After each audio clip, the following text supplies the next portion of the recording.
I've been very lucky, and I recently moved to London about 3 weeks ago to study poetry, which is really, really exciting. And my commute is basically one long road and it's along the A5204, which doesn't sound fancy, but it is a very fancy road when you get there. And kind of the only people who walk on it are either business people or really rich families who are all wearing a different shade of burgundy, and it just looks horrific.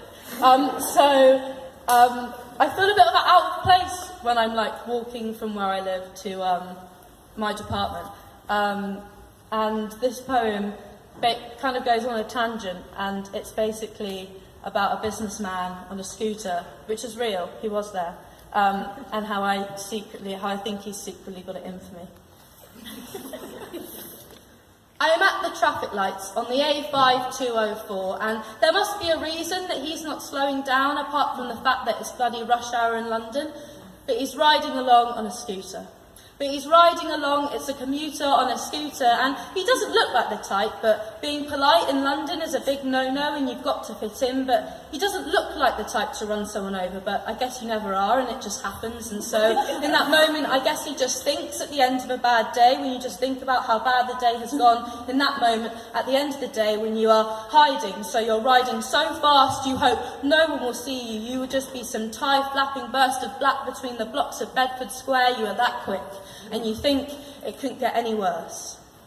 And then a girl walks out in front of you.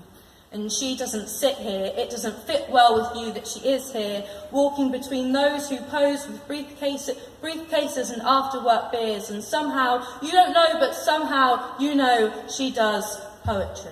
It's the, does poetry, baggy jumper, she does poetry, and you think about how bad the day has gone, how you have longed for the clock to chime 5 since breakfast time this morning, and you think, there should be less of your kind, so you slam on the accelerator, except you can't because it's a scooter, you're a commuter on a scooter, so you just keep slapping the pavement faster and faster as she steps out, because you hate the arts, and knowing that people are just farting about, pretending to be clouds. In this moment, you are allowed to perform your own natural selection, and you get slightly aroused by the fact that drama is being completely taken off the curriculum. Or why?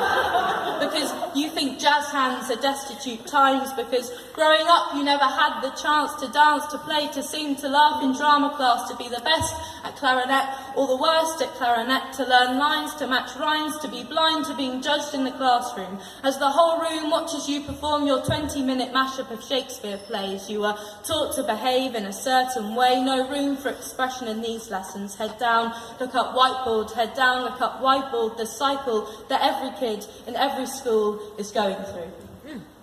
Because it is the year 5204, and the arts have been completely cut in every school around the country, and the rate of death by scooters is at an all-time high.